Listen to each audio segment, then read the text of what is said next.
The moment her fingers tightened around the strands of her own hair, and the scissors glinted under the chandelier light, the entire room held its breath. But before we go any further, I need you to do something for me.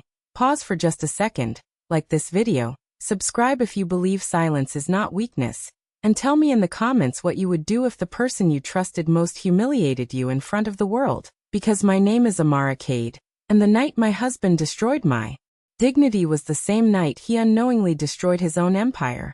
The ballroom was drenched in gold and arrogance, laughter echoing beneath crystal chandeliers, glasses clinking like a celebration of power that wasn't real, at least not his, but no one in that room knew that yet. I stood there in a navy dress, simple, deliberate, designed to be overlooked, because invisibility had always been my greatest advantage, and across from me stood my husband, Darius, smiling like a man who believed he had everything under control. His hand rested on her waist.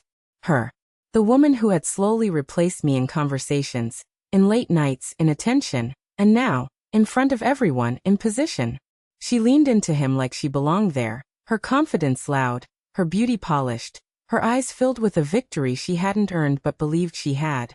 "Tonight," Darius began, raising his glass, his voice smooth and commanding, "we celebrate growth, evolution, and the future." The crowd responded exactly how power demands: applause, admiration, blind acceptance.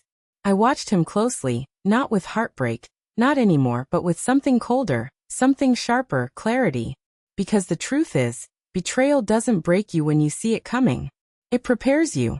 And with that, he continued, pulling her slightly closer, I want to introduce the woman who will be stepping into a new role by my side.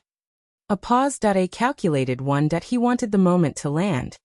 To the future chief operations officer of my company. My company. The irony almost made me smile. Applause erupted again, louder this time, more enthusiastic. People love a promotion, especially when it comes wrapped in scandal. I felt every eye in the room flicker toward me, waiting, watching, anticipating a reaction, a breakdown, something dramatic. But I gave them nothing. Because power doesn't perform. Then came the scissors. I don't know who handed them to him. Maybe someone who thought this was symbolic. Maybe someone who thought this was entertainment.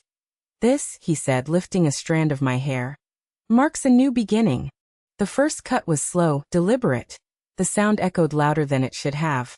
And just like that, pieces of me fell into my own hands. Gasps, whispers, phones quietly lifting. The room was alive again, but differently now, not celebration, but spectacle. Humiliation dressed as ceremony. "Let go of the past," he added, dropping the hair onto the table. Applause followed. Not because they agreed, but because people clap when they don't want to think that I stood there, holding what he thought defined me, and in that moment, something inside me settled. Not anger. Not pain, certainty. Because he had just crossed a line that could never be undone. And the worst part, he still didn't know that he didn't know that every deal he ever celebrated passed through my approval. That he didn't know that every investor in that room answered to structures I controlled. He didn't know that the building we stood in belonged to a holding company he had seen on paper, but never questioned. He didn't know me, and that was his greatest mistake. I slowly opened my hand, letting the strands fall onto the marble table. Silence followed. Real silence this time, and when I finally lifted my eyes to meet his, there was no emotion left to read. Only calm. "Congratulations," I said softly. A pause. "You've just promoted your own downfall." For a second, confusion flickered across his face. Then he laughed. Because arrogance always laughs before it collapses, and I let him. Because the most powerful move you can make is letting someone believe they've won.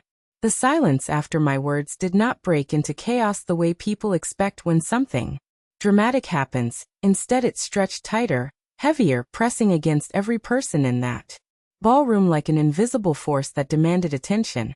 And as I stood there with nothing but calm in my expression, I watched Darius closely. Watched the exact moment confusion flickered behind his eyes before arrogance quickly returned to take its place. Because men like him do not lose control immediately. They resist it, they deny it, they wrap themselves in false certainty even when the ground beneath them has already begun to crack. And when he finally spoke, his voice carried that same dismissive edge I had heard so many times before. The tone of a man who believed he was still in charge of the narrative. Telling me I was being dramatic. Telling me I was overreacting. Telling me without saying it directly that I was still exactly where he believed I belonged.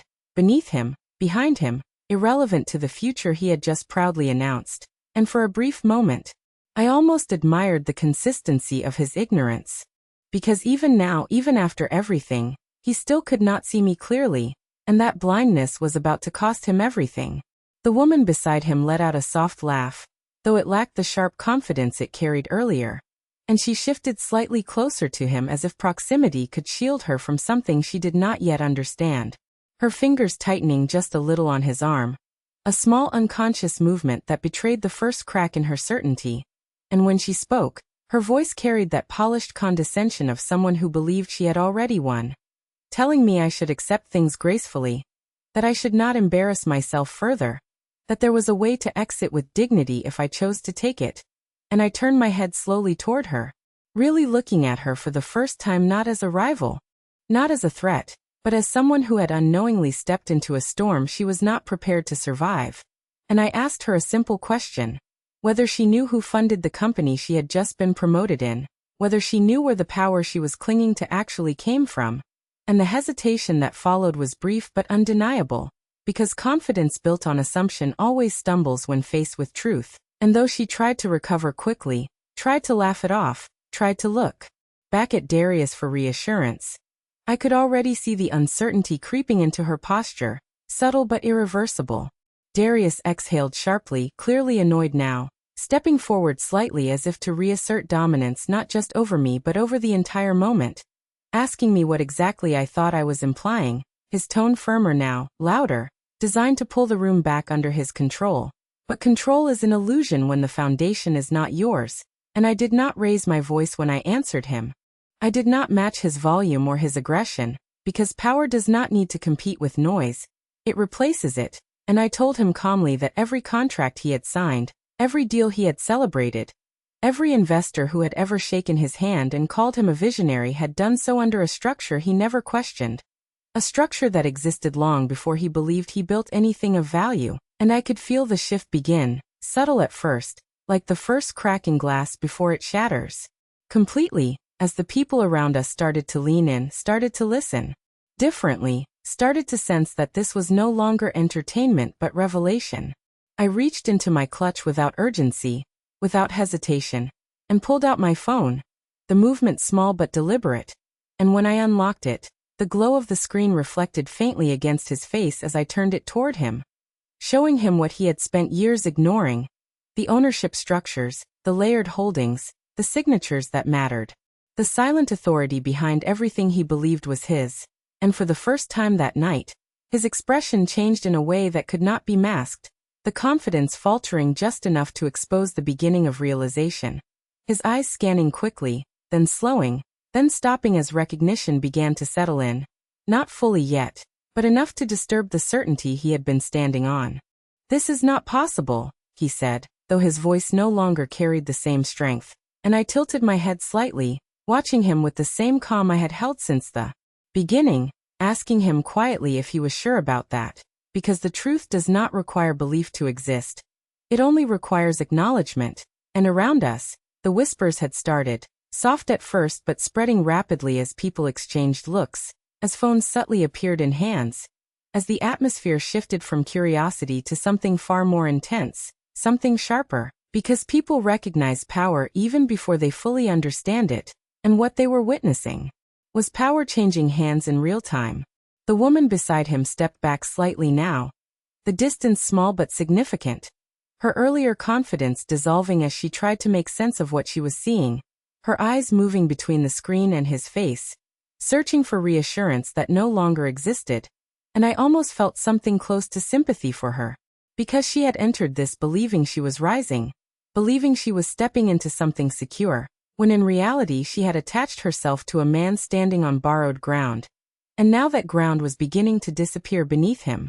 "You're lying," she said, but the words lacked conviction, and I did not respond to her immediately, because the truth does not need to argue, it reveals itself. And instead I focused on Darius, watching as the realization deepened, watching as the pieces began to connect in his mind, Every unexplained success. Every deal that went too smoothly. Every moment where things had aligned too perfectly for it to be coincidence. And I could see it now, the exact second he began to understand that none of it had been accidental. That none of it had been entirely his. That the empire he had been parading as his own had always belonged to someone else, someone he had just humiliated in front of everyone who mattered. His grip on the phone tightened slightly, his jaw clenching as he looked up at me again. Really looked this time, not past me, not through me, but at me. And in that moment the power dynamic shifted in a way that could never be reversed, because once someone sees you clearly, they can never return to the illusion they held before. And I held his gaze without flinching, without anger, without satisfaction, only truth, because this was never about revenge, it was about revelation. And as the room around us fell deeper into silence, I knew that everything was about to change, not in a loud, explosive way, but in something far more devastating, something precise, something controlled, something inevitable. The moment realization truly settled into Darius was not loud or dramatic. It did not come with a shout or a collapse. It came quietly, like something inside him breaking in a way no one could hear but everyone could feel. And as I stood there watching him process the truth, I saw the exact shift happen behind his eyes. The precise second where arrogance lost its grip and something far more fragile took its place. Because power, when it is real, does not need to defend itself. But when it is borrowed, when it is built on assumptions and illusions, it fractures the moment those illusions are stripped away. And in that instant, the man who had stood so confidently in front of this room was no longer the same man. He was someone trying desperately to hold on to an identity that was slipping through his fingers faster than he could comprehend. His lips parted slightly as if to speak, but no words came immediately, because there are moments when language fails, when the mind cannot keep up with reality, and this was one of them, and I did not rush him. I did not interrupt the silence. Because silence can be more powerful than any accusation. It forces truth to sit where it cannot be ignored. And around us, the room had transformed completely. The same people who had applauded him minutes ago were now watching with a different kind of attention, sharper, more calculating, because power attracts loyalty only as long as it appears stable. And what they were witnessing now was instability, and instability makes people reconsider everything. "You planned this," he finally said, his voice low, strained, as if forcing the words out might somehow give him back control. And I shook my head slowly, not dismissively, but deliberately, because the distinction mattered more than he understood. And I told him no, that I had not planned this moment, that I had simply prepared for him. And the weight of that difference landed harder than anything else I could have said, because planning implies intention toward harm, but preparation implies awareness of possibility, and he had given me every reason to prepare.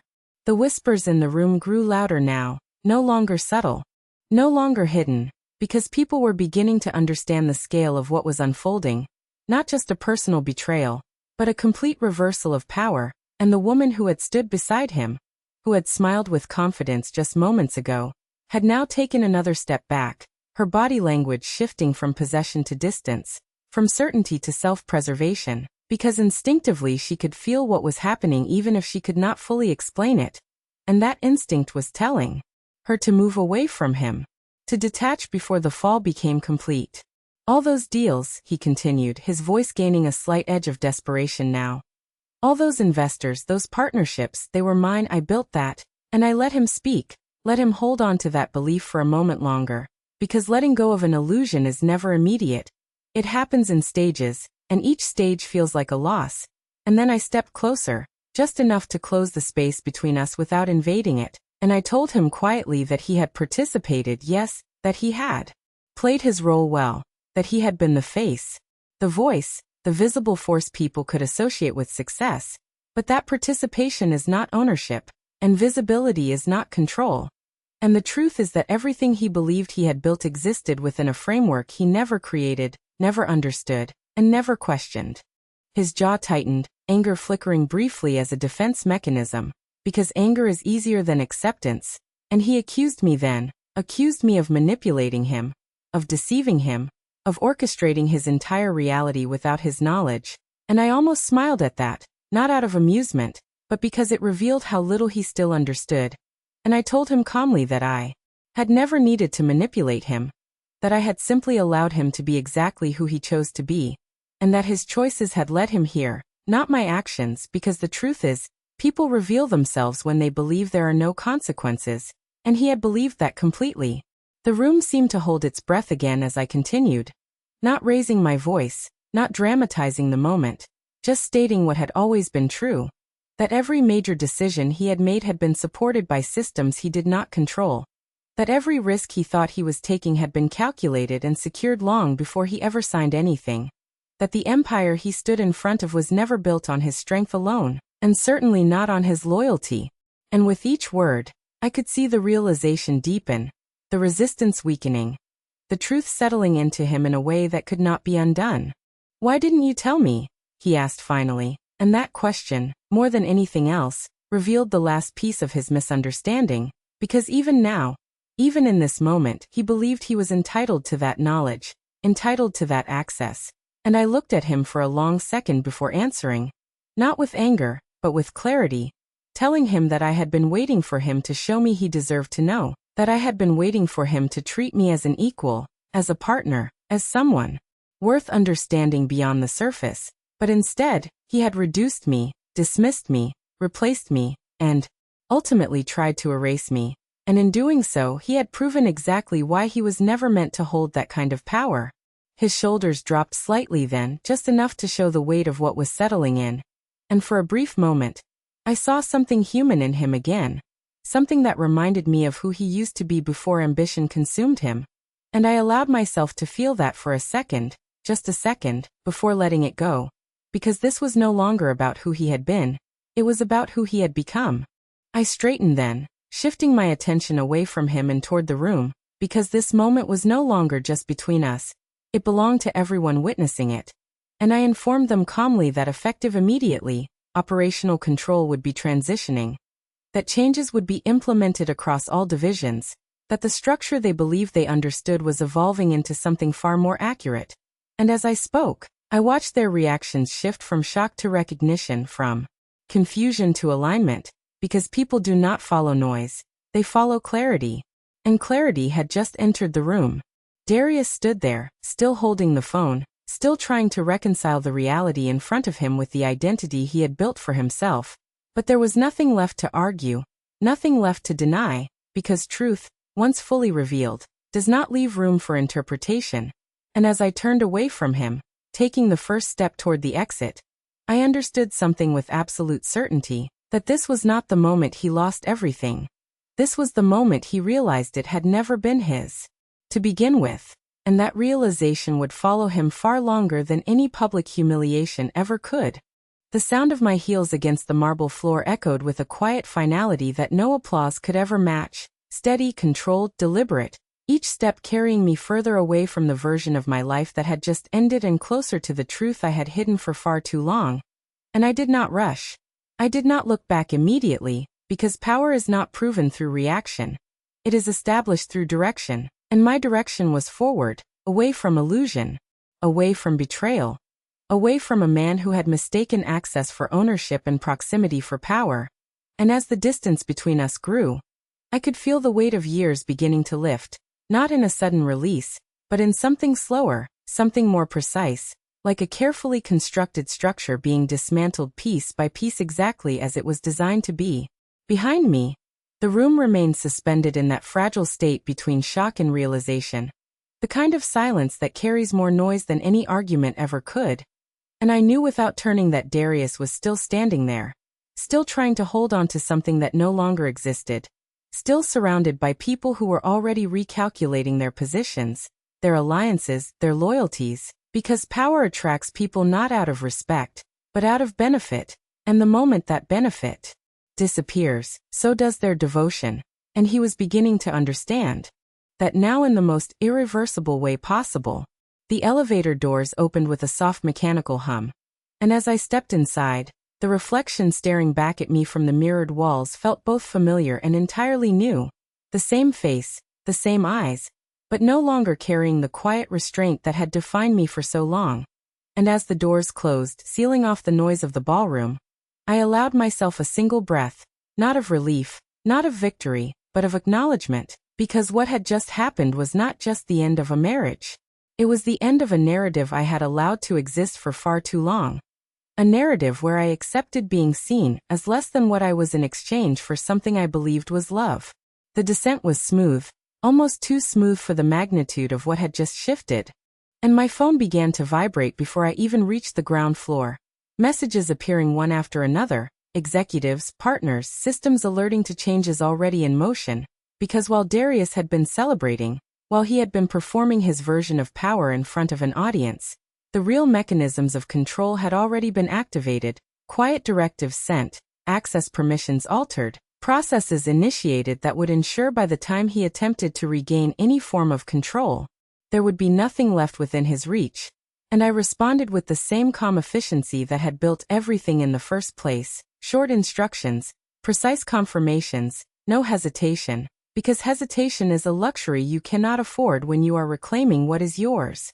When the elevator doors opened again, the atmosphere felt entirely different. The noise of the city replacing the silence of the ballroom, reality grounding what had just occurred. And as I stepped out into the night, the air felt sharper, clearer, as if the world itself had shifted slightly to align with the truth that had finally been revealed. And waiting for me was the car, already prepared, already positioned. Because unlike the chaos unfolding upstairs, my world did not react, it moved with intention. As I walked toward it, I allowed my thoughts to return briefly to Darius, not out of longing, not out of regret, but out of understanding, because the truth is, he was not destroyed in that room. Not really. What he lost in that moment was illusion. An illusion is something people cling to far more tightly than reality. And his real downfall would not happen tonight. It would unfold gradually, in the days and weeks that followed, as contracts shifted out of his control, as calls went unanswered, as the same people who once praised him began to distance themselves, as the structure he believed he stood at the top of slowly redefined itself without him. And that kind of collapse is far more devastating than any public humiliation, because it forces you to confront who you are without the power you thought defined you. The woman who had stood beside him would not stay long. I knew that with certainty. Because people like her do not attach themselves to individuals, they attach themselves to power. And the moment that power becomes unstable, they move, they adapt, they disappear. And she would do the same, leaving him not just exposed, but alone in a way he had never experienced before. And there was a lesson in that. One that everyone in that room would carry with them long after tonight. That proximity to power is not the same as possessing it, and confusing the two can cost you everything. I reached the car and stepped inside, the door closing behind me with a soft certainty that mirrored the finality of my decision. And as the vehicle began to move, the building behind me shrinking into the distance, I allowed myself one final moment of reflection. Not on what I had lost, but on what I had reclaimed, because this was never about revenge. It was never about proving a point to him or to anyone else. It was about alignment, about stepping back into the full reality of who I was. Without compromise, without limitation, without allowing someone else's perception to define my existence. The city lights stretched endlessly ahead, a network of possibility, of control, of everything I had built and everything I would continue to build. And for the first time in a long time, I felt completely aligned with it, not hidden within it, not operating behind layers of silence, but present, aware, intentional. And as I leaned back slightly, my reflection faintly visible in the window beside me, I understood something with a clarity that could not be shaken. That silence is not weakness. Patience is not passivity. And sometimes the most powerful move you can ever make is allowing someone to believe they have won until the exact moment you take everything back, not loudly, not recklessly, but precisely, completely, and without leaving anything behind. And if you have ever been underestimated, if you have ever been overlooked in a space you helped build, if you have ever been made to feel small by someone who only appeared powerful because you allowed them to stand where you placed them, then understand this: your silence is not your limit, it is your preparation. Your patience is not your weakness, it is your strategy. And when the moment comes for truth to reveal itself, it will not ask for permission, it will not wait for approval, it will simply take its place, just as I did. And now I want to ask you something. When that moment comes for you, will you be ready to take back what was always yours? And if you felt this story, if you understand the power behind it, Make sure you like, subscribe, and tell me in the comments, would you have revealed the truth, or let them fall without ever knowing why?